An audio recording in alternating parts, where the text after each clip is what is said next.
अच्छा, तो आज हम जो टॉपिक शुरू कर रहे हैं वो है चैप्टर नंबर 4 मैथ्स क्लास 9।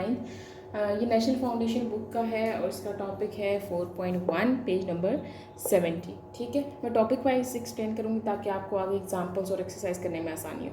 अच्छा जी, जो चैप्टर का नाम है वो है factorisation of an algebraic expression. ठीक है, फैक्टराइजेशन, सबसे पहले आपको ये पता होना चाहिए कि फैक्टराइजेशन का क्या मतलब है।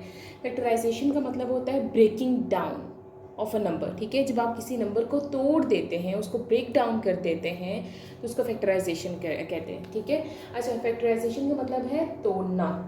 ठीक है, टू कट इनटू पीसेस। ठीक है, आप जैसे किसी भी चीज़ को तोड़ के उसके छोटे छोटे पीसेस कर देते हैं, इसको फैक्टराइजेशन कहा जाता है। अब मैथ्स की बात करें तो यहाँ पे किसकी बात हो रही होगी? नंबर्स की बात हो रही होगी। ठीक है, अच्छा जी, फॉर एग्जांपल, तो फैक्टराइजेशन का आपको मतलब पता चल गया। फैक्टराइजेशन का मतलब है किसी भी चीज़ को तोड़ना, to break down numbers. Breaking down of numbers is known as factorisation. Numbers को तोड़ना, नंबर्स को तोड़ना। ठीक है, फॉर एग्जांपल एक जनरल से एग्जांपल सबसे पहले कंसिडर कर लेते हैं। हमारे पास एक नंबर है 12। ठीक है, अब मैंने 12 को तोड़ना है। ठीक है, तो जब आप कोई चीज़ तोड़ते हैं तो वो छोटी होती है या बड़ी होती है? हमेशा छोटी होती है ना। इसीलिए आपने इस तरह से याद रखना है कि जब आप 12 को ब्रेक डाउन करेंगे तो आपने छोटे नंबर्स में ब्रेक डाउन करना है। तो काउंटिंग कहाँ से स्टार्ट होती है? फ्रॉम 0, 1, 2, 3, 4। ठीक है, इस तरह से काउंटिंग स्टार्ट होती है ना। तो 0 का टेबल तो है नहीं, ठीक है, उसमें तो हम कर नहीं सकते। 1 को टेबल से भी नहीं कर सकते, वो 1 1 सा 1 1 2 सा 2, उसमें ब्रेक डाउन भी नहीं हो सकता। तो स्टार्ट होता है 2 से।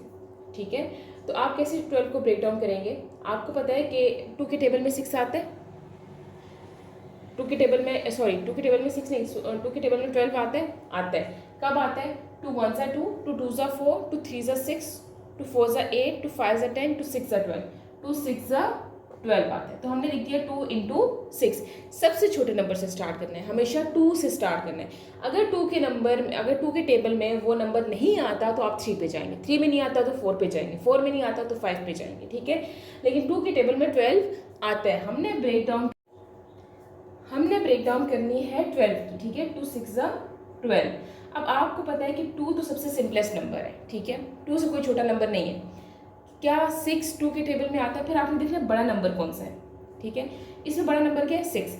क्या 6 2 के टेबल में 6 आता है? जी आता है। 2 1 ज़ा 2, 2 2 ज़ा 4, 2 3 ज़ा 6। तो आपने 6 को, अब जो बड़ा नंबर है, अगर इस पॉइंट पे आपके इस वैल्यू में कोई बड़ा नंबर आ रहा है और वो मजीद ब्रेक डाउन हो सकता है, तो आपने उसको करना है। ठीक है, तो 2 3 ज़ा 6। तो आपने ये 2 इंटू आपने ये 2 और मल्टीप्लाई का साइन आपने एज इट इज लिखना है, क्योंकि ये मजीद सिंप्लीफाई नहीं हो सकता। ठीक है, आपने एज इट इज लिख दिया। अब 6 को आपने ब्रेक डाउन किया, 6 को आपने ब्रेक डाउन किया 2 इंटू 3। अब आपने ये सिंपली उठा के यहाँ लिख देना है। ठीक है, 2 3 ज़ा 6। अब आपको पता है कि ये क्या, आपके पास 2 इंटू 2 इंटू 3। अब 2 के टेबल में 2 ही आता है, 2 भी मजीद सिंप्लीफाई है, 3 भी नहीं हो सकता सिंप्लीफाई। क्या 3 किसी के टेबल में आता? नहीं आता।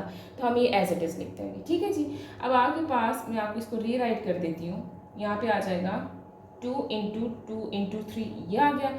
अब आपको पता है कि मैं आपको एक मैथ का रूल बता देती हूँ कि जब बेसिस सेम हो तो पावर्स ऐड अप हो जाती है। अब मैं इस सेंटेंस को आपको उर्दू में बताती हूँ। देखिए, आपके पास कोई भी नंबर लिखे ना, 2 इंटू 2 लिखा हुआ है। ठीक है, ये जो बड़ा नंबर होता है ना, ये बेस होती है।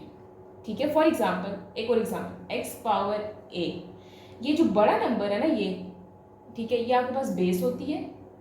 ठीक है, और ये जो ऊपर छोटा सा लिखा होता है, this is called as power, इसको हम पावर कहते हैं। ठीक है, मैथ का एक रूल है कि जब आपके पास कोई सेंटेंस इस तरह से लिखा हो, एक्स पावर वाई, ठीक है, कि उसमें कोई ना कोई साइन हो और दो वेरिएबल्स हो, ठीक है, तो उनकी जो पावर्स होती है वो एड अप होती है। कैसे? मैं आपको दोबारा से समझा देती हूँ। देखें, एक्स बेस है, ये एक्स भी बेस है। ठीक है, इनके ऊपर छोटी छोटी कुछ चीज़ें लिखी हुई हैं, ये छोटी चीज़ें क्या है? पावर्स है। अगर आपकी बेसिस सेम हो जाती है ना, अगर ये भी एक्स और ये भी एक्स है, तो इनकी पावर्स, तो हम लिखेंगे एक्स ए प्लस वाई, एक ही एक्स लिखेंगे। ठीक है, अगर फॉर एग्जांपल इस तरह से होता है एक्स ए प्लस वाई बी, अब आपके पास ये बेस क्या है? एक्स है, और ये बेस क्या है? वाई है। तो हम अब इनकी पावर्स को ऐड नहीं कर सकते। ठीक है जी, तो ये अब ऐड नहीं हो सकती। ठीक है, बेसिस का सेम होना जरूरी है, ऊपर जो मर्जी हो वो जमा हो जाता है। ठीक है। अब आप देखिए 2 इंटू 2 इंटू 3, अब आप कहेंगे यहाँ पे तो पावर ही नहीं है, तो जब किसी नंबर पे कुछ ना हो तो वहाँ होता है 1, वहाँ होता है 1, ठीक है। तो आप देखिए ये भी 2 है, ये भी 2 है, हम लिखेंगे 2, ऊपर पावर्स क्या 1 1, 1 प्लस 1, 2 2 है तो बस एक 2 लिख देंगे, 1 प्लस 1 कर देंगे, और ये 3 इंटू 1 जो है एज इट इज आ जाएगा, ठीक है। तो 1 प्लस 1 क्या हो जाएगा 2, और ये 1 लिखे ना लिखे कोई फर्क नहीं पड़ता। तो ये हमारे पास क्या है, आंसर है। x और x आपस में मल्टीप्लाई हो रहे होंगे, तो फिर इन्होंने बेसिस को सेम किया होगा।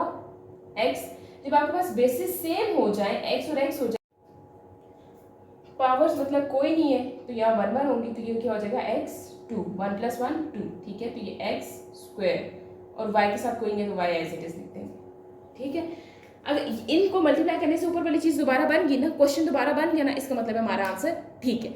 अगर आपका मल्टीप्लाई करने से ऊपर वाला आंसर नहीं बन रहा, इसका मतलब ये है कि आपका आंसर गलत है। समझ आ गई बात को। ये जो चेक करने वाली चीज़ है कि मैंने नीचे ही एज इट इज लिख दी है, तो ये आपके पास पहली जो एग्जांपल है फैक्टराइजेशन की, वो इस तरह से सॉल्व होती है। ज़्यादा चीज़ें आपको प्रैक्टिस करने से आएंगी। ये क्वेश्चन आप 1 बार करेंगे, 2 बार करेंगे, 3 बार करेंगे, 4 बार करेंगे, मैक्सिमम आपको 10 बार भी करना पड़ेगा, तब ये जाके चीज़ें आपके माइंड में बैठेंगी। ऐसे सुनने से और एक बार देखने से कभी भी चीज़ें नहीं आती। तो कोशिश करें ये जो क्वेश्चन आपने समझ लिया है इसकी 3 बार प्रैक्टिस करें, 4 बार प्रैक्टिस करें। नहीं समझ आता दोबारा से वीडियो को देखें, कहाँ से आप मिस कर रहे हैं। अगर ये variables, power, basis same, powers add वाली चीज़ नहीं समझ आ रही, पिछली वीडियो में देखें, वहाँ मैंने अच्छे से एक्सप्लेन किया हुआ है, दोबारा से उसको जाके देखें, ताकि ये बेसिक चीज़ें आपको आएंगी तो आपको मज़ीद जो कॉम्प्लिकेटेड चीज़ें हैं वो समझ आएंगी, ठीक है।